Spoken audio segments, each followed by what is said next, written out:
오늘 말씀의 제목 함께 따라합시다. 승리를 위한 최고의 전략이 있습니다. 오늘은 지난 주일에 이어서 역대하 20장의 말씀으로 하나님의 은혜를 나누고자 합니다. 요즘 우리 교회는 계속해서 하나님 우선, 하나님 절대, 하나님 중심의 신앙생활을 회복하자 하는 말씀을 나누고 있습니다. 오늘도 재차 말씀드립니다. 우리의 삶이 질서 있어지고 균형 잡힌 인생이 되고 바르고 건강한 그리스도인의 삶을 살기 위해서는 모든 면에 하나님 우선의 삶으로 돌아와야 합니다. 그 우선순위가 무너지게 되면 우리의 삶의 전 영역에 무질서와 혼돈을 겪게 되기 때문입니다. 그래서 성경은 마음과 뜻과 힘을 다하여 하나님을 사랑하라고 가르쳐 주지요. 예수님도 말씀하셨습니다. 너희는 먼저 그 나라와 그의 의를 구하라고요. 그리하면 이 모든 것을 너희에게 더하시리라 약속하셨습니다. 삶의 모든 것 가운데 하나님을 우선하는 이들에게 복이 있다 가르쳐 주신 말씀입니다. 여러분, 그렇다면 하나님 우선의 삶을 위해 우리가 먼저 회복해야 할 것이 무엇일까? 바로 온전한 예배를 회복하는 것입니다. 하나님이 찾으시는 참된 예배자로 다시 서는 것부터 시작해야 됩니다. 예배가 내 생활 모든 것의 중심이 되고 예배가 모든 일의 우선이 되어서 예배를 나의 생명과 같이 여기며 예배를 통하여 하나님 만나고 하나님 말씀 듣기를 사모할 때 여러분, 그의 인생이 바로 하나님 중심, 하나님 우선의 삶이라고 말할 수 있는 것입니다. 그래서 여러분, 지난주일 말씀 기억하시나요? 남유다 왕국의 여호사밧 왕과 그 백성에 대한 말씀이었는데 그 말씀 속에서 우리는 참된 예배가 무엇인지에 대해서 들을 수 있었습니다. 적군들이 눈앞에 진을 치고 있고 언제 공격해 올까 그 공격할 틈을 노리고 있는 이 절체절명의 위기 가운데에서 여호사밧과 백성이 뭐 했습니까? 하나님께 예배했습니다. 그 예배의 시작이 무엇으로부터 시작되었는가 보았더니 여호사밧 왕이 하나님 성전 앞에 서서 하나님 바라보며 오직 주만 바라봅니다라고 하는 그 간절함과 겸손함으로 기다릴 때 하나님이 역사하셨습니다. 여호사밧이 뭐라고 하나님 앞에 기도했습니까? 하나님, 지금 저 앞에 대적들이 있지만 저 적들 앞에서 우리는 아무것도 할 수가 없습니다. 우리가 무엇을 해야 될지도 모르겠습니다. 하나님, 하나님밖에 없으니 우리가 오직 주님만 바라봅니다. 하나님밖에 구원이 없고 우리에게는 오직 하나님만 힘과 도움이시라고 하는 그 절박함, 그 절대적인 하나님 의지의 고백이 바로 그들로 하여금 예배하게 했던 것입니다. 여러분, 그렇게 여호사밧 왕과 유다의 모든 사람들 남녀노소 할 것 없이 모든 가정들, 모든 백성들이 여호와 앞에 섰더라. 여러분, 이것이 성경의 증언입니다. 두 손 들고 마치 항복하듯이 주님 앞에 선 것이죠. 하나님밖에 없습니다. 하나님만 의지할 뿐이라고 말입니다. 그렇게 겸손히 이 백성들이 엎드려 기도할 때 하나님 응답하셨죠. 뭐라고 응답하셨습니까? 너희는 두려워하지 말며 놀라지 말아라. 이 전쟁은 너희에게 속한 것이 아니요 나 여호와 하나님께 속한 것이라 하나님 말씀하셨습니다. 이 약속의 말씀을 듣고 하나님이 구원을 주시니 것이니 이 나의 구원을 보라라고 하시는 이 약속의 말씀을 듣고는 그 다음 어떻게 했습니까? 18절 말씀에 보니 여호사밧이 몸을 굽혀 얼굴을 땅에 대니, 여러분, 여기서 얼굴을 땅에 댔다는 말은 실제로 여호사밧 왕과 백성들이 그 코가 땅에 닿도록 납작 하나님 앞에 엎드렸다는 말입니다. 그 다음 온 유다와 예루살렘 주민들도 여호와 앞에 엎드려 여호와께 경배하고, 아멘. 여기서 경배하다라고 하는 이 말이 히브리어에서 예배를 뜻하는 단어입니다. 하나님의 말씀 앞에 엎드렸다는 말입니다. 즉 사람의 모든 힘과 지식과 경험과 소유와 가진 모든 것 다 내려놓고 하나님, 빈손 들고 주님 앞에 나아갑니다. 하나님, 아무것도 우리는 아닙니다. 하나님밖에 없습니다 하며 엎드려 예배했다는 것입니다. 여러분, 바로 이 말씀의 의미는 무엇입니까? 말씀을 주시는 하나님이 반드시 그 말씀대로 하실 것을 이 백성들이 믿었다는 이야기입니다. 마치 이미 하나님께서 승리를 이미 거두신 것처럼, 이미 승전보가 들려오는 것처럼 이 백성들은 하나님 앞에 감사하며 예배하고 엎드렸습니다. 여러분, 참된 예배가 뭔가요?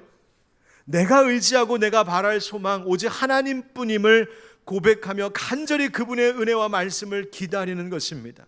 그리고 그 주시는 말씀 앞에 엎드려 하나님 약속의 말씀 반드시 이루실 줄 믿습니다 라고 하는 믿음으로 반응하는 것, 여러분, 그것이 예배임을 기억하시기 바랍니다. 그렇다면 여러분, 지난 한 주 어떻게 사셨습니까? 또 오늘 이 시간 예배하러 나올 때 어떤 마음으로 오셨나요?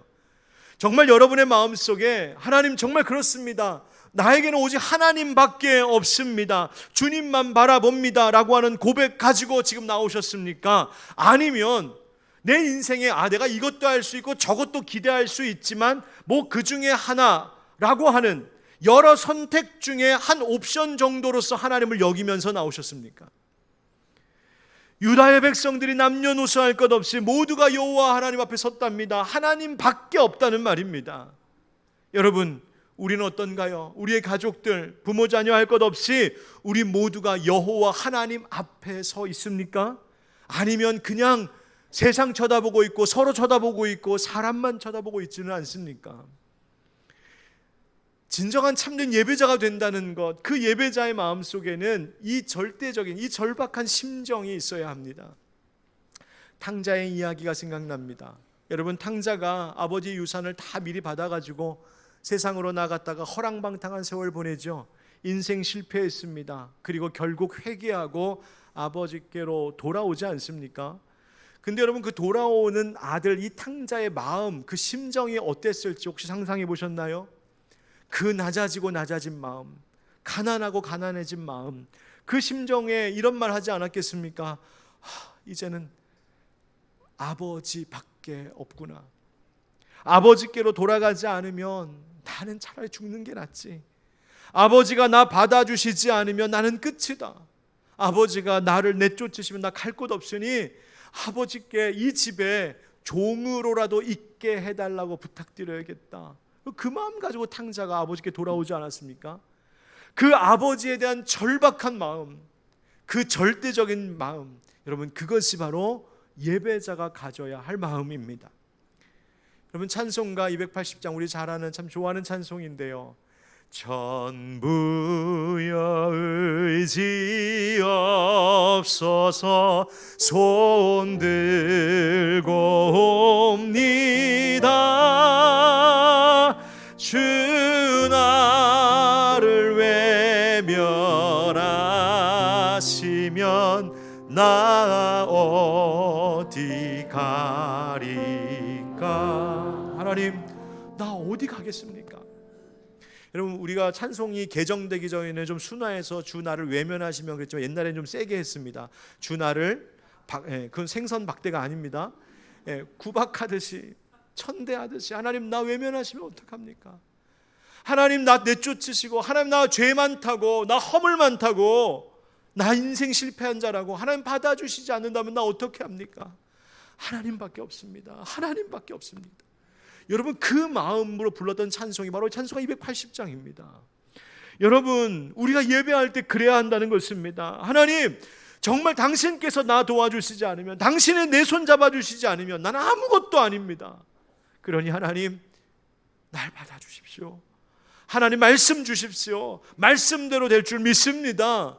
그 마음, 그 간절함과 절박함으로, 그 겸손함으로 엎드리는 것이 예배입니다. 살면서 지난 한 주 살아가는 동안에 어느덧 내가 볼 때 내 가치가 이만큼 높아져서 내가 꽤 괜찮은 것 같고, 내가 가지고 있는 것들이 이만큼 가치가 높아져서 그거 꽤 괜찮은 것 같아서 살았는데, 하나님 앞에 나와 엎드려 예배할 때에 그 마음이 다시 뒤집어지는 거죠. 아니었군요. 하나님, 내가 이만큼 높은 줄 알았는데 아니었습니다. 세상에 의지했던 나의 소유가 이만큼 가치 있는 것인 줄 알았는데 아니었습니다. 하나님, 오직 내 삶 가운데 가장 높으신 가치를 가지신 분은 하나님뿐이십니다. 여러분, 이것을 고백하는 것이 바로 워십 예배입니다. 여러분, 우리의 예배가, 우리 매 주일마다 드리는 모든 예배가 그와 같이 정말 진정한 예배로 회복되기를 예수님의 이름으로 축복합니다. 이제 본문으로 돌아가렵니다. 여러분, 여호사밧이 그렇게 하나님께 간절히 백성들과 함께 기도하자 하나님이 응답을 주시는데요, 성경이 이렇게 증언합니다. 14절 말씀에 여호와의 영이 회중 가운데에서 레위 사람 야하시엘에게 임하셨으니. 아멘. 여러분, 무엇이 야하시엘에게 임했다고요? 여호와의 영. 그것이 뭡니까? 성령님이시죠. 성령 하나님께서 레위 사람들 가운데 야하시엘이라고 하는 인물을 택하여 그에게 임하시고 그에게 말씀을 주셨답니다. 여러분 보십시오. 야하시엘이 이 전쟁은 너희에게 속한 것이 아니요 하나님께 속한 것이다, 하나님이 구원할 것이니 봐라, 이 말씀을 전할 때에 여호사밧과 백성들이 무슨 허풍을 저렇게 떨어, 아니 무슨 사람이 뭐 저렇게 허황된 말을 해, 그저 사람의 말로 듣지 않고 이것이 정말 하나님께서 우리에게 친히 주시는 하나님의 약속, 하나님의 말씀이구나라고 하는 것을 믿을 수 있었던 이유가 무엇일까요? 여러분, 그것은 야하시엘이 말을 기가 막히게 잘해서가 아니었습니다. 이유는 단 한 가지, 성령께서 그를 통하여 말씀하셨기 때문입니다. 성령이 야하시엘을 압도하였고, 그러니 백성들이 들을 때에도 그것이 성령 하나님이 자신들에게 주시는 하나님의 말씀으로 그들이 믿고 받아들였던 것입니다. 우리의 예배가 온전하고 참된 예배가 되기 위하여서 필요한 것, 우리가 진짜 사모하는 마음으로 구해야 되는 것이 바로 이것입니다. 성령님께서 함께 하시고 성령님이 역사하시는 예배가 되기를 기도하셔야 합니다. 여러분, 그런데 오해하지는 마십시오. 성령님은 우리 사람이 오라가라 할 수 있는 그런 분이 아닙니다. 목사가 성령 받아라 해서 성령 줬다 뺐다 할 수 있는 그런 분 아니십니다. 여러분, 성령님, 우리가 감히 어떻게 성령님을 조정하고 컨트롤할 수 있겠습니까? 다만 우리는 겸손히 성령 하나님께서 우리를 긍휼히 여기셔서 우리 가운데 임하시기를 구하는 것입니다. 하나님, 이 예배하는 곳 가운데 임하여 주십시오. 성령님, 지금 이 자리에 찬양하며 예배하는 이곳에 함께해 주십시오. 성령님 함께해 주시지 않으면 우리의 예배가 예배되지 않습니다. 하나님, 저기 지금 앞에 박경수 목사가 설교한다고 지금 서 있는데 성령 하나님께서 우리 박 목사님에게 성령으로 함께 하시지 않으면 저거 그냥 사람의 말에 불과합니다. 하나님, 성령께서 붙들어 주셔서 하나님의 말씀 전하는 자 되게 해주십시오. 여러분, 기도하면서 함께 성령님 사모해야 우리의 예배가 성령의 충만한 예배가 되는 것인 줄 믿습니다. 그 절박한 심정으로 예배해야 된다는 말입니다. 여러분, 왜 그래야 될까요?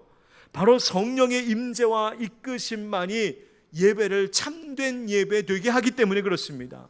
예수님 말씀하셨죠. 하나님이 어떤 예배자 찾으신다고 하셨냐면 참된 예배자. 그런데 그럼 참된 예배란 뭘까? 바로 영과 진리로 드리는 예배라고 말씀하셨어요. 진리로 드리는 예배라는 게 뭡니까? 앞서 말씀드린 대로 하나님이 주시는 그 말씀이 내게 주신 하나님 약속의 말씀인 줄 알고 그것을 믿고 그 말씀 앞에 납작 엎드리는, 바로 그것이 말씀, 진리로 드리는 예배입니다. 영으로 드리는 예배는 무엇일까요? 바로 이것입니다. 성령으로 드리는 예배, 육체의 소욕, 내 정욕과 인간의 생각, 인간의 감정, 인간의 기분이 꽉 차 있고 지배하는 그런 예배가 아니라 성령 하나님께서 깨닫게 하시는 말씀, 성령 하나님께서 감동을 주시는 찬양, 성령 하나님께서 이끌어 주시는 기도가 있는 예배이어야 그것이 참된 예배라는 말입니다. 여러분, 우리는 우리의 예배가 그렇게 되기를 간절히 원합니다.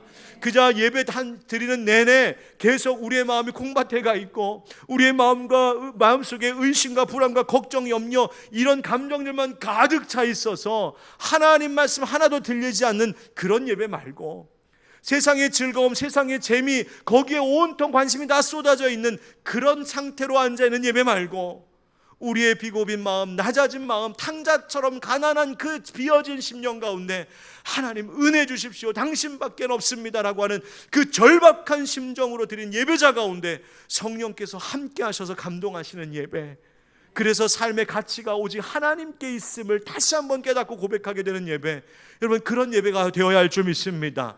여러분, 전통적인 형식을 갖춘 예배이든 젊은이들이 좋아하는 무형식의 예배이든 형식 그렇게 중요하지 않습니다. 또 옛날 찬송가 많이 부르든 요즘 많이 부르는 젊은이들의 CCM 찬양을 부르든 여러분, 그것도 크게 상관없습니다.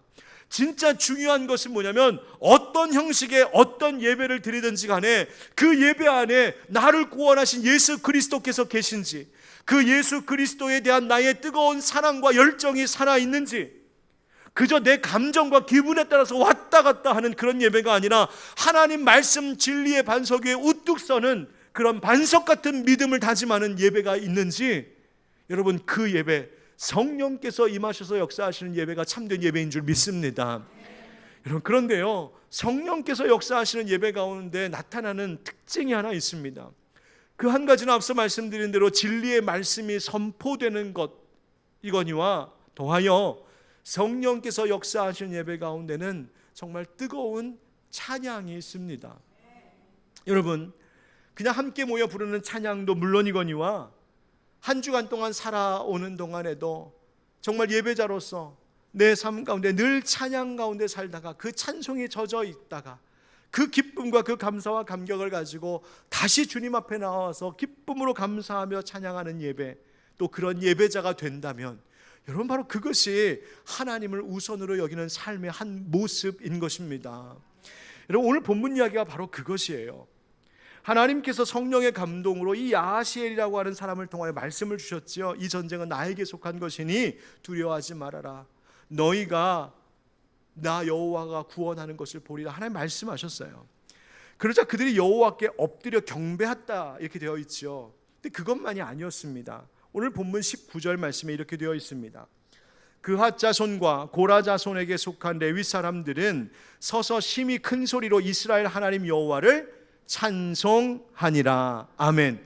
여러분, 여기서 말하는 레위 사람들이란 바로 예루살렘 성전에서 제사할 때에 하나님께 찬양 올려드리는 직무를 맡았던 그런 사람들입니다. 오늘의 찬양대 찬양팀과 같은 사람들입니다.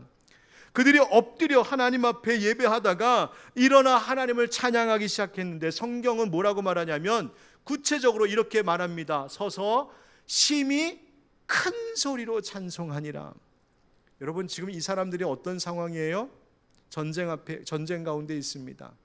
전쟁 가운데 훈련하는 소리는 안 들리고 찬송하고 노래하는 소리만 들렸을 때 적군들이 뭐라고 할까요? 쟤네 이상한 거 아니야? 쟤네 이상해진 것 아니야? 얕잡아 보지 않겠습니까? 뿐만 아니라 이 사람들 지금 금식하며 기도하고 있는 사람들입니다. 여러분, 며칠 굶다가 찬송하고 기도해 보셨어요? 여러분, 소리가 안 나옵니다. 배고프니까 배가죽에 막 등가죽에 막 다, 저는 그런 경우는 없습니다만, 예, 너 이 배심이 안 받쳐주니까 찬양이 어떻게 나와요? 그런데 여기 성경에 보니까 뭐라고 말합니까?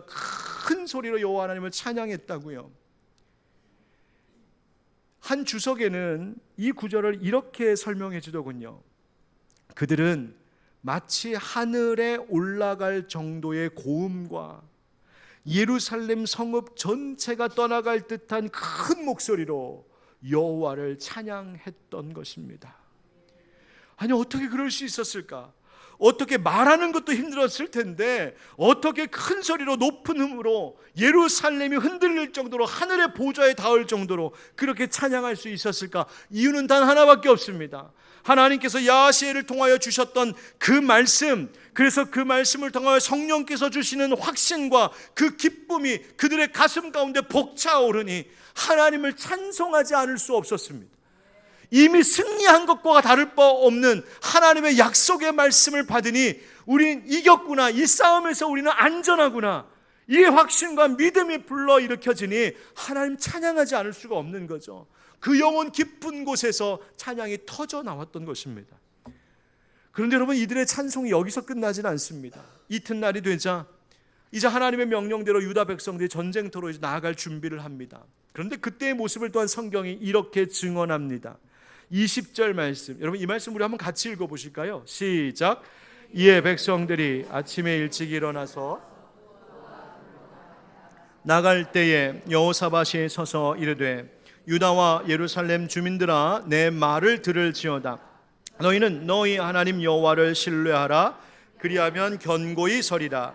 그의 선지자들을 신뢰하라. 그리하면 형통하리라 하고. 아멘. 자, 장면이 그려지십니까? 아침에 이제 전쟁터로 나아가기 위해서 군사들이 쫙 열과 오를 맞춰서 준비하고 딱 채비를 갖췄습니다. 이제 출정해야 됩니다. 자, 그런데 그때 앞에선 여호사밧 왕이 가서 잘 싸우고 와, 너희들 지면 안 된다, 뭐 이런 이야기 한 게 아니라 뭐라고 했다고요? 너희는 너희 하나님 여호와를 신뢰하라. 하나님 믿어. 하나님 믿으면 견고히 설 거야. 선지자들을 신뢰하라. 이 말은 그들이 전한 말씀을 믿으라는 겁니다. 말씀을 믿어. 그러면 형통하게 될 거야. 저는 이 말씀 묵상하다가 문득 이런 생각이 났어요. 여기 각 가정에 이제 남편과 아내들 많이 계신데, 아내분들 혹시 남편분들이 출근할 때, 아침에 출근할 때 그 뒤에다 대고 보통 뭐라고 말씀하십니까? 가서 돈 많이 벌어와. 퇴근하면 딴짓하지 말고 집에 얼른 들어오고. 그럼 그러십니까? 그러면서 배웅하세요? 자녀들 학교 보낼 때에 무거운 가방 메고 갈 때 여러분 그 뒤에다 대고 뭐라고 말합니까? 오늘 공부 열심히 하고 와. 딴짓하지 말고 선생님 말씀 잘 듣고. 이번에 성적 안 올리면 하여간 집에 못 들어올 줄 알아. 여러분 혹시 그러면서 보내십니까? 여러분 지금 가족이, 사랑하는 남편 혹은 사랑하는 아내, 사랑하는 자녀들이 세상이라고 하는 전쟁터로 나아가는 그 아침에 여러분 그 가족에게 무슨 말 해줄 수 있어야겠습니까? 여러분 여호사밧 왕처럼 하나님의 말씀으로 그들을 배웅해 준다면 얼마나 좋을까요? 출근하는 남편에게 여보, 아이고 오늘도 많이 힘들 텐데 또 출근하느라 애쓴다. 오늘 중요한 일 있다고 했지. 여보 걱정하지 마. 하나님이 오늘도 함께 하실 거래. 내가 기도했어. 당신 하나님 말씀 믿고 힘내. 나도 집에서 기도하고 있을게. 학교 가는 자녀들에게 오늘 시험이지. 성적 잘 안 나와도 괜찮아. 물론 속으로는 안 그럴지라도 이 악물고 성적 잘 안 나와도 괜찮아. 그런데 걱정하지 마. 예수님이 너 사랑하시고 네 인생 예수님이 책임져 주실 거야. 너 믿어. 그러면 형통한 거야. 여러분 하나님의 말씀 단 한마디라도 전쟁터로 나아가는 가족들에게 그 말로 배웅해주고 축복해주고 인사해주면 얼마나 좋을까요? 자, 그런데 그리고 나서 여호사밧이 뭘 하냐면 이제 보내야 되는데 잠깐 하더니 갑자기 회의를 엽니다. 21절, 백성과 더불어 의논하고 노래하는 자들을 택하여 거룩한 예복을 입히고 군대 앞에서 행진하며 여호와를 찬송하여 이르기를 여호와께 감사하세 그의 인자하심이 영원하도다 하게 하였더니. 아멘. 이제 군대를 출정 공포를 하고 이제 내보내야 되는데 갑자기 작전 회의를 합니다. 그런데 회의 결과가 매우 황당하고 놀랍습니다. 여호사밧과 백성이 지금 선택한 방법, 전략이 뭐냐면 군대의 가장 대열 앞에 찬송하는 사람들을 세우자는 것이었습니다. 여러분 보세요. 부대가 지금 진격을 하는데 적군들과 맞서 싸우려고 나아가는데 그 군대의 선두 자리에 최정예의 부대가 아니라 여기 있는 우리 찬양대원 같은 찬양대원들을 세우겠다는 거예요. 그들에게 맨 앞에 있는 자들에게 갑옷을 입히는 것이 아니라 거룩한 예복, 아마도 세마포 옷을 가리키는 걸 겁니다. 그냥 화살 날라오면 뻥 뚫리는 그 거룩한 예복 세마포 옷을 입히고 찬양하는 자들을 맨 앞에 세운답니다. 여러분 이게 어떻게 전쟁하러 나가는 군대의 모습입니까? 여러분 이런 모습은 어디 가면 볼 수 있냐면 롯데월드나 에버랜드 가면 퍼레이드 할 때 볼 수 있습니다. 삐리리리 노래 부르면서 이제 춤추면서 가는. 어제 우리 호수공원 돌면서 6K 걷기 대회 했는데 이게 무슨 여호사밧 군대 걷기 대회도 아니고 지금 적군들과 전쟁하러 나아가는 군대의 모습이 이랬다는 겁니다. 누가 봐도 백전백패할 전략입니다. 왕과 신하들, 작전 참모들이 의논했다는 게 고작 이것이었습니다. 당황스럽죠. 그런데 결과는 인간의 상식을 완전히 뒤집어 놓습니다. 결과가 뭡니까? 22절, 그 노래와 찬송이 시작될 때에 여호와께서 복병을 두어 유다를 치러 온 암몬 자손과 모압과 세일산 주민들을 치게 하심으로 그들이 패하였으니 곧 암몬과 모압 자손이 일어나 세일산 주민들을 쳐서 진멸하고 세일 주민들을 멸한 후에는 그들이 서로 쳐 죽였더라. 아멘. 할렐루야. 여러분 저는 이 22절 말씀을 읽다 가슴이 막 뛰었어요. 그 노래와 찬송이 시작될 때에 여호와께서 무슨 말입니까? 이들이 앞에서 찬송하기 시작하자 하나님께서 숨겨두었던 복병을 일으켜 적군들을 물리치시고 한순간에 다 승리하셨다는 겁니다. 복병이 누군지는 모릅니다. 어디에 누가 어떻게 있었는지 성경은 말하고 있지 않습니다. 다만 한 가지, 여호사밧의 군대가 찬양하기 시작하니 그 즉시 하나님이 싸워 이기셨다는 것입니다. 여러분 한번 상상해 보세요. 하나님께서 하늘에서 그 여호사밧 군대에 진격하는 모습을 보시면서 그 백성들의 찬송 소리를 얼마나 기다리고 계셨을까요? 아마 이런 말씀하고 계셨을 거예요. 여호사밧아, 백성들아, 나는 준비 끝났다. 나는 너희를 위해 싸울 준비 다 끝내놨어. 이제 너희가 내 약속의 말씀을 믿고 그 믿음의 고백으로, 믿음의 표현으로 찬송하며 나아가면 나는 그 찬송 소리가 들리는 즉시 나는 출동할 거야. 여러분, 성경이 오늘 말씀에 다른 거 다 잊고 가셔도 되는데요, 아까 그 말씀 22절 앞에 그 노래와 찬송이 시작될 때에, 여러분 이 구절 하나만 마음에 확 새기고 가십시오. 그 노래와 찬송, 여호와 하나님께 감사하며 찬송하는 그 고백이 시작될 때에 하나님은 그 즉시 그 소리가 하늘 보좌에 닿자마자 복병을 일으켜 전쟁을 이기셨습니다. 참으로 전쟁은 하나님께 속한 것이었습니다. 여러분, 여호사밧이 전쟁을 앞두고 긴급하게 의논했듯이 우리도 살면서 고심하면서 선택하고 계획하고 준비해야 할 일들이 참 많습니다. 때로는 여러 사람이 함께 머리를 맞대어서 회의하고 의논해야 될 일도 있고, 때로는 가족들이 그래야 될 때도 있고, 때로는 그저 아무에게도 말 못하고 혼자서 가슴 끙끙 앓면서 고심하고 고민해야 될 때가 분명히 있습니다. 그런데 어느 때든지 잊지 마십시오. 하나님의 자녀들은, 우리 그리스도인들은, 예배자들은 인생의 수없이 많고 깊은 고심과 수많은 의논 끝에 마침내 가장 먼저 선택해야 할 것은 한 가지입니다. 말씀을 믿고 찬송하는 것입니다. 여러분, 그렇다면 찬송이 결국 이 백성들을 승리하게 한 것인데, 도대체 찬송에 어떤 힘이 있길래 이와 같은 결과를 얻을 수 있었을까요? 한번 따라 읽어보겠습니다. 여러분 한번 앞에 보이는 글씨 같이 읽어보실까요? 시작. 찬송은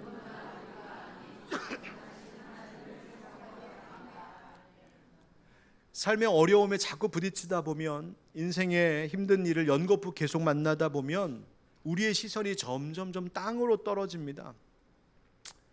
처음에는 고개를 딱 들고 있다가 어려운 일이 있으면 점점 고개가 숙여집니다. 그러다 결국 나만 쳐다봅니다. 내가 너무 아프다, 나 힘들다, 나 외롭다, 나 억울하다, 나 상처받았다, 나 불행하다. 그러다가 현실 앞에서 아무것도 하지 못하고 있는 나를 보면서 나 왜 이렇게 무능하지?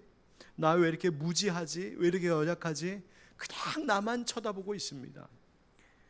그런데 여러분, 찬송은 땅에 떨어진 우리의 시선을 들어 그 시선을 다시 하나님께로 돌려놓는 힘이 있습니다. 찬송은 나의 무능함만 계속 보게 하고 있는 것이 아니라 하나님의 전능하심을 주목하게 만드는 힘이 있습니다. 여러분, 찬송 어디에도 아유 그래도 너의 인생 네가 알아서 살아봐야지, 뭐 이런 이야기 없습니다. 찬송 모든 고백이 그것입니다. 하나님 바라보라고.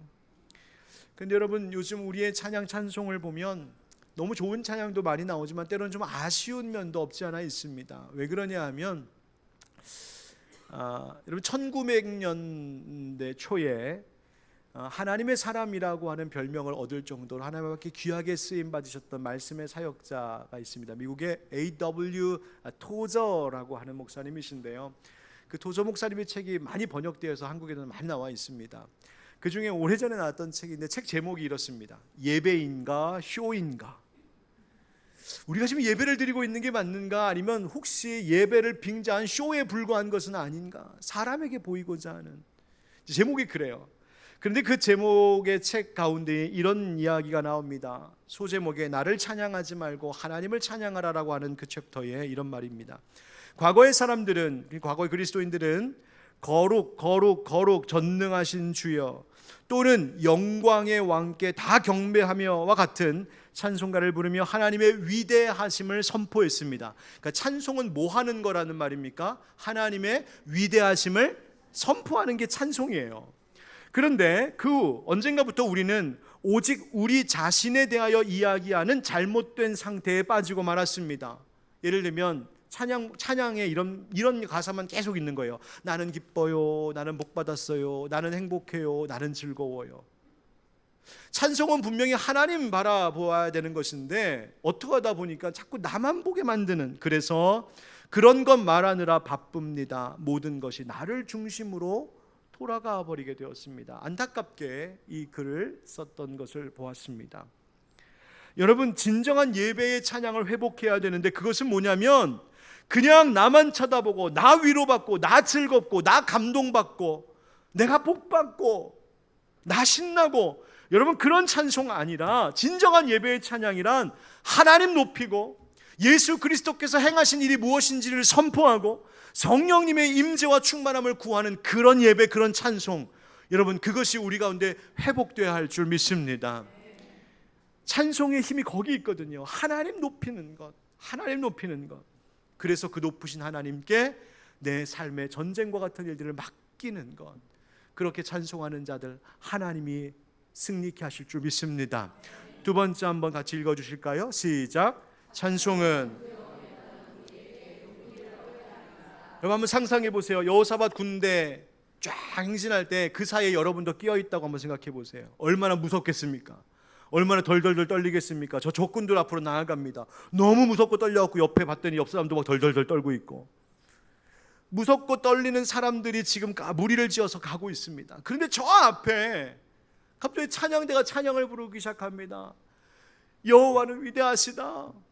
그 인자하심과 그 영원하심이 너무 우리의 찬양을 받으실 만하다. 하나님께 감사의 찬양을 막 부릅니다. 그 찬양의 소리를 듣고 맨 앞열이 따라 부르기 시작합니다. 두 번째 열도 따라 부릅니다. 점점 내 차례가 왔습니다. 나도 어느새 그 찬양을 부르고 있습니다. 모든 군대가 두려움을 잊고 부르기 시작했습니다. 그 순간 육신의 눈으로 하나님, 영이신 하나님은 보이지 않았겠지만, 그러나 찬양하는 그 백성들, 그 군대 무리 가운데 분명 하나님은 함께하고 계셨는 줄 믿습니다. 여러분, 바로 찬송의 힘이 그것입니다. 찬송할 때에 두려움이 물러가고 하나님이 주신 용기로 다시 일어설 수 있습니다. 세 번째 읽어주실까요? 시작. 찬송은 지식으로만 알던 말씀을 믿음의 고백으로 승화시킵니다. 여러분, 이게 무슨 말이냐면요, 제 경험입니다. 여러분 요즘 SNS 뭐 인스타그램이라든지 뭐 SNS 보면, 유튜브라든지 목사님들의 설교 영상이 막 이렇게 편집돼 갖고 아주 좋은 주옥 같은 말씀들이 잘 편집되어서 계속 연결되는 거 여러분 보셨죠? 그래서 짧게는 뭐 몇십 초, 길어야 막 1분, 2분짜리 그 말씀 봅니다. 근데 또 이 알고리즘이라는 게 신기해서 한번 말씀 이렇게 한번 몇 번 클릭해서 보기 시작하면 계속해서 설교 말씀이 막 연달아 막 쏟아져 들어옵니다. 저도 그 말씀에서 좀 이렇게 은혜 받는 것들도 많은데요. 한 번은 이런 경험이 있었어요. 한번 제가 굉장히 오래 여러 편의 그 설교 메시지들을 연달아 듣고 있었습니다. 그런데 제 마음에 이런 변화가 일어나는 것을 경험했어요. 처음에 몇 목사님들의 설교를 들을 때에는 여러분 그 설교들 영상 보면은 가끔 좀 이상한 것 섞여 들어올 때가 있습니다. 여러분들 그래서 분별하셔서 들으셔야 돼요. 자, 그런데 제가 말씀을 쭉 듣고 있는데 처음에는 제 마음이 이랬습니다. 말씀 참 좋다. 너무너무 은혜가 된다. 그 다음에 이제 조금 몇 개를 더 들었어요. 더 듣때 제 마음속에 이 목사님은 어떻게 이 본문으로 이런 깨달음을 갖고 이렇게 해석하시고 설교하시지? 참 대단하시다. 정말 잘하신다. 그런데 몇 편 더 막 듣다 보니까 제 마음에 이런 마음이 들었어요. 근데 왜 난 이렇게 못하지? 그러다가 좀 있다가 더 몇 편 보다 보니까 제 마음속에 난 왜 이렇게 못 살지? 라는 마음이 들었어요. 여러분 이상하지 않습니까? 그 은혜, 그 주옥 같은 귀한 말씀들을 몇십 개를 듣고 있는데 처음에는 은혜를 받았었는데 갈수록 제가 제 자신을 정죄하고 있고 우울함에 빠지더라고요. 나 왜 이렇게 못 살까? 나는 왜 이렇게 못할까? 왜 그랬을까요? 제가 곰곰이 돌아보니 이유가 있었어요. 그 많은 설교의 영상들을 보면서 말씀 그 영상을 통하여 제게 그 성경에 대한 말씀에 대한 새로운 견해와 새로운 해석과 지식은 계속 쌓이고 있었지만 정작 그 말씀의 주인이신 하나님과 저 사이에는 아무런 대화가 오고 가지 않았었기 때문이었습니다. 듣기는 엄청 많이 듣는데, 영상은 엄청 보기는 많이 보는데 정작 그 말씀이 하나님께서 나에게 주시는 말씀으로 전혀 다가오고 있지 않았기 때문입니다. 그 말씀 앞에 겸손히 엎드려서 단 한 문장의 말씀이라도 하나님, 이 말씀을 통하여 내게 주시는 당신의 뜻이 무엇입니까? 하나님, 내가 이 말씀대로 살겠습니다. 이 말씀대로 약속하신 대로 내가 믿겠습니다. 하나님께 내 신앙을 고백하고 하나님께 내 신앙으로 찬송하고 하나님의 엎드리는 찬송과 예배는 없었기 때문입니다. 중요한 과정이 빠져 있으니 오히려 수많은 말씀이 저를 짓누르고 있었던 거예요. 여러분, 찬송이 중요한 이유가 이것입니다. 그저 듣기만 하는 말씀이 아니라 그 말씀이 내 안에 살아 움직이는 말씀, 나를 변화시키는 말씀, 나를 새롭게 되는 말씀이 되도록 하려면 여러분 반드시 찬송을 회복하시길 축복합니다. 네 번째 한번 읽어주실까요? 시작. 찬송은 우리를 겸손하게 합니다. 오래전에 앤디 파크라고 하는 찬양의 미국의 유명한 예배 인도자가 있었는데 그가 쓴 책에 보니까 앞서 소개해드렸던 토저라고 하는 목사님의 또 다른 그 글이 인용되어 있어서 제가 그것을 그대로 재인용해서 읽어드리겠습니다. 예배는 겸손하고도 기쁜 마음으로 하나님을 경외하고 놀라워하는 것입니다. 하나님을 예배하는 것은 기쁜 일이지만 그것은 또한 우리를 겸손케 합니다. 하나님의 임재 앞에서 겸손해지지 않은 사람은 결코 하나님을 예배하는 자가 될 수 없습니다. 교회의 모든 규칙과 훈련에 순종하며 11조도 하고 모임에도 참석하더라도 먼저 자신을 깊이 낮추지 않는 사람은 절대로 예배자가 될 수 없습니다. 여러분, 예배자에게 가장 중요한 마음은 납작 엎드리는 겸손함입니다. 그런데 찬송이 우리를 그렇게 만들어줍니다. 여러분, 찬송 어디에를 봐도 그래도 우리가 하나님보다 좀 낫지, 그래도 우리끼리 힘을 모으면 하나님보다 좀 세겠지. 여러분, 그런 가사는 절대 없습니다. 모든 찬송의 가사가 뭘 말합니까? 하나님, 나는 아무것도 아닙니다. 하나님, 우리는 무능하고 무지합니다. 연약합니다. 죄인입니다. 하나님 없으면 안 됩니다. 하나님만이 능력이십니다. 여러분, 하나님만이 높으신 분입니다. 그거 고백하는 거예요. 찬송이 우리를 겸손하게 만들고 우리를 예배자 되게 하는 겁니다. 다섯 번째 읽어주시겠어요? 시작. 찬송은 우리 악기를 물리치는 힘이 있습니다. 아멘. 여러분, 이 본문 이야기의 결과를 아시죠? 그들이 찬송했더니 적군들이 패하였다, 하나님 승리하셨다는 거예요. 여러분, 우리의 찬송을 들으면 사단 마귀가 놀라 도망치는 줄 믿습니다. 제가 옛날에 어렸을 때 외할머니 집에서 자다가 아마 무서운 꿈을 꿨던 모양이에요. 아이들이 이렇게 자다가 무서운 꿈 꾸면 막 깜짝 놀라 깨기도 하고 아니면 자다가 막 울어요. 뭐 이러면서 자다가 막 울어요. 제가 그러다 깼나 봅니다. 제 외할머니 권사님이 저한테, 경수야, 너 무서운 꿈 꿨어? 응 할머니, 나 무서운 꿈 꿨나 봐. 너 무서운 꿈 꾸거나 혹은 집에 혼자 있어서 무섭거든, 이 찬송 불러. 그러면서 가르쳐 주신 찬송이 있어요. 예수 이름으로, 예수 이름으로 승리를 얻었네. 예수 이름으로, 예수 이름으로 승리를 얻었네. 할렐루야.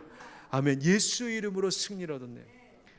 여러분, 저는 그때 저희 할머니가 제 평생에 모든 싸움에서 이길 수 있는 가장 좋은 최고의 전략 기술을 가르쳐 주셨다고 저는 믿습니다. 여러분, 찬송은 영적 전투에서 이길 가장 강력한 힘입니다. 왜 그런지 아십니까? 찬송하는 인생, 찬송하는 무리 앞에 언제나 우리 예수께서 대장되어 계시기 때문입니다. 이제 오늘 말씀을 마무리하겠습니다. 여러분, 이제 그렇다면 한번 물어보겠습니다. 여러분, 지난 한 주 여러분 몇 번이나 찬양을 부르셨습니까? 여러분, 지난 6일 동안 내가 무슨 찬송을 불렀었는지 기억나십니까? 아니면 일주일 사는 동안 한 번 찬송 한 번 안 부르다가 오늘 와서 오늘 처음 그것도 개미 소리로 혹시 찬송하셨어요? 여러분 오늘 말씀에 찬송하는 자들에게 거룩한 예복을 입혔다 되어 있습니다.